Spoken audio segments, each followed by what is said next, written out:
কে ভজন রহস্য জানিতে পারে? উত্তর, শ্রী রূপ রূপানুগবর শ্রী গুরুর পাদ পদ্মের বিশেষ প্রসারম্ভ সেবক ওই ভজন রহস্য জানতে পারেন। যাহার শ্রী গুরুর পাদ পদ্মে সুদৃঢ় বিশ্বাস ও প্রীতি আছে, সেই গুরুনিষ্ঠ ভক্তই বিশ্বরম্ভ সেবক।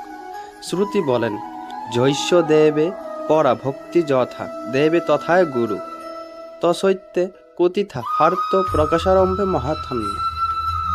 ভগবানে যে রূপে অচলা ভক্তি, সেই রূপ অচলা ভক্তি যাহার গুরুতে আছে, সেই মাহাত্ম্যর নিকটে শাস্ত্র প্রকাশিত হয়। আমরা কি করে বল পাব? শ্রী গুরুদেবের সেবা আদর ও প্রীতির সাহিত করলে হৃদয়ে প্রচুর বল আসবে। গুরু সেবা ও নাম সেবার ধারাই ভক্তি বল লাভ হয়।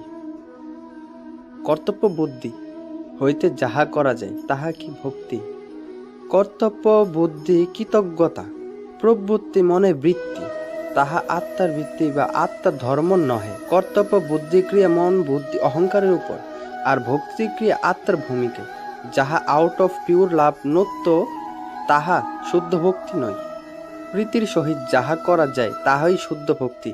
ডট ইজ বাট হ্যা রেজুলেশন। আত্মার বৃত্তি বা ধর্ম হলো ভক্তি, আর মনের বৃত্তি বা ধর্ম হলো কর্তব্য বুদ্ধি। আত্মার ধর্মই একমাত্র মঙ্গলের রাস্তা।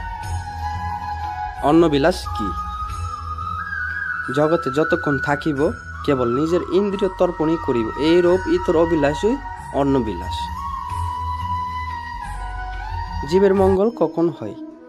বাস্তব সত্য তখনই আমাদের করায়ত্ত হয়, যখনই আমরা শ্রী গুরু পাদ পদ্ম আশ্রয় করি, গুরুর হয়ে কৃষ্ণ সেবককে জীবন করি। কৃষ্ণ কাহার প্রার্থনা শোনেন?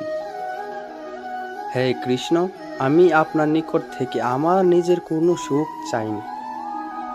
আপনার যা ইচ্ছা তাহই আমার শিরোধার্য। তাতে যদি আমার কষ্টও হয়, তাহই আমার সুখ। মঙ্গলময় আপনার ব্যবস্থায় কোনো অমঙ্গল নাই। এরূপ ভাবে আন্তরিক শ্রদ্ধা বিশিষ্ট হলেই কৃষ্ণ তার সেবকের নিবেদন গ্রহণ করেন, নতবা গ্রহণ করেন না। প্রকৃত শিষ্যকে ভগবান কৃষ্ণচন্দ্র আমার মঙ্গলের যাবতীয় ভার যার করে অর্পণ করেছেন, সে গুরুদেবের শ্রীপাদ পদ্মে যদি আমি পূর্ণ শরণাগত হতে পারি, তবেই আমি প্রকৃত শিষ্য। শ্রী গুরুদেবের আমার মঙ্গলের জন্য যে ব্যবস্থা করেন তা নত শিরে গ্রহণ করাই আমার কর্তব্য। ইহা প্রকৃত শিষ্যের বিচার, নতবা অমঙ্গল অনিবার্য। যিনি ভোগী না হয়ে ইন্দ্রিয় দ্বারে বিষয় ভোগ না করে গুণগত সতত ভগবত সেবা করেন, তিনি প্রকৃত শিষ্য।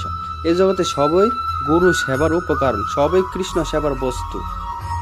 গুরু সেবার উপকরণে ভোগ বুদ্ধি হলে মঙ্গল হবে না।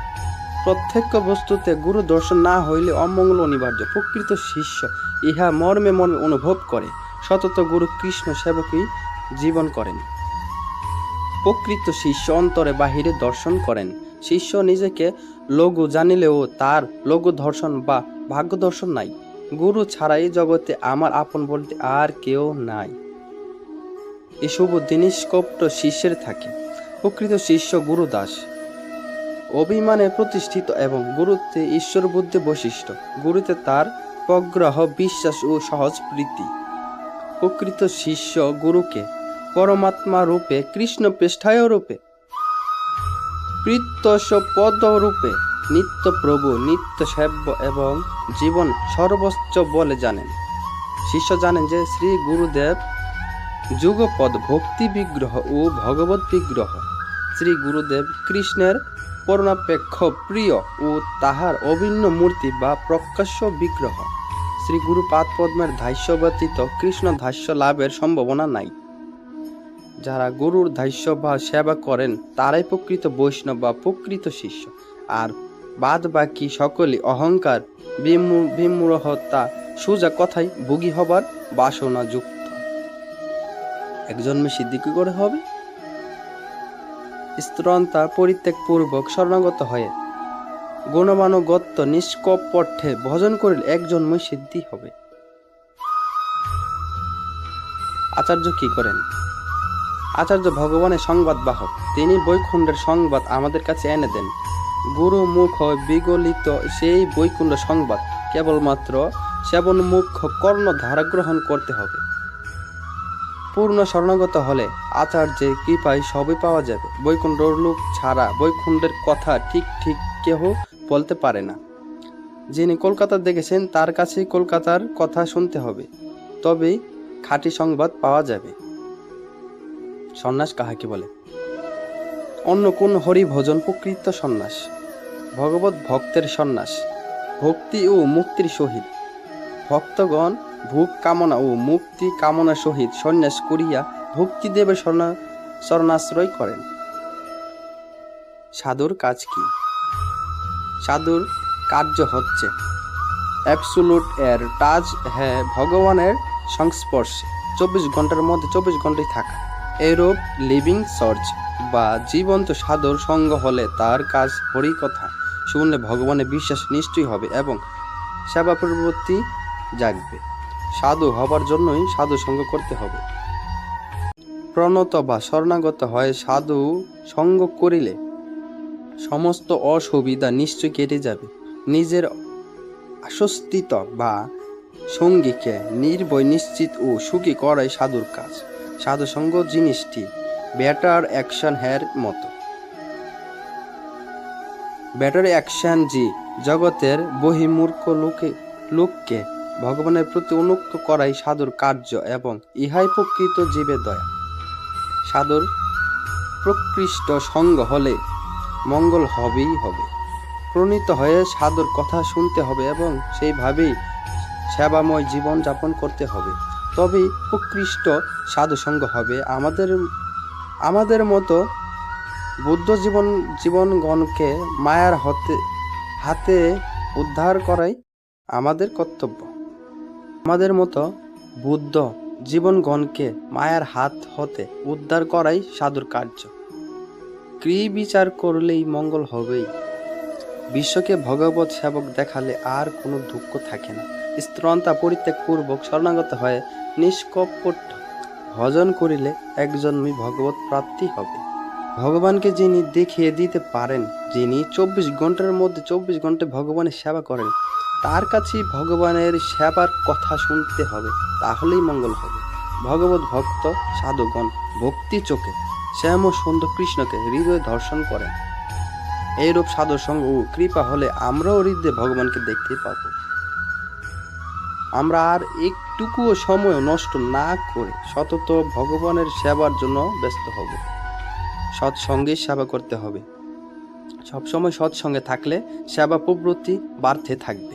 ভগবান শরণাগত ভক্তের সকল বাঞ্ছায় পূর্ণ করেন এবং তাহাকে কখনো প্রত্যাখ্যান করেন। কৃষ্ণ সেই সত্য করে যেই মাগে বৃদ্ধ আমাদিকে আশ্রয় দিয়া রক্ষা করার ক্ষমতা একমাত্র ভগবানেই আছে।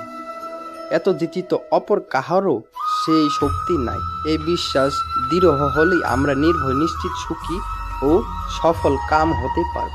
মঙ্গলময় কৃষ্ণের মঙ্গল দৃঢ় থাই পরিপূর্ণ বিশ্বাস হলে আমাদের মঙ্গল নিশ্চয়ই হবে। ভগবত পাদ পদ্মে পূর্ণ শরণাগত হলে যে কি মহামঙ্গল হয় তাহা বাহাসই ভক্ত করা যায় না। শ্রী বিগ্রহ কি সাক্ষাৎ ভগবান? নিশ্চয়। কৃষ্ণ বিগ্রহ সাক্ষাৎ কৃষ্ণই। প্রতিমা নহে তুমি সাক্ষাৎ ব্রজেন্দ্র নন্দন। শ্রী বিগ্রহ ভগবানের আর্চবাত্তর নিজ হৃদয় দেবতাই বাহিরে শ্রী মূর্তি রূপে প্রকাশিত। সংসার থেকে কি করে উদ্ধার পাব?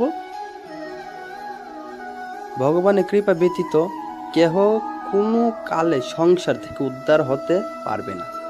আমরা কৃষ্ণ নিত্য কেন গোলাম? কথাটা ভুলে গেলেই আয়ার গোলাম হয়ে পড়তে হবে। ভগবত সেবায় হলো ভক্তি, আর ভগৎ চাই অভক্তি বা সংসার। এই সর্বনাশকার সংসার হতে বাঁচবার একমাত্র উপায় প্রণীতপাত, পরিপ্রশ্ন ও সেবাবৃত্তি সহকারে গুরু বৈষ্ণবের নিকট কৃষ্ণ কথা শ্রবণ প্রীতির সহিত হরিকথা শুনিলে সংসার করবার প্রবৃত্তি থেমে যাবে।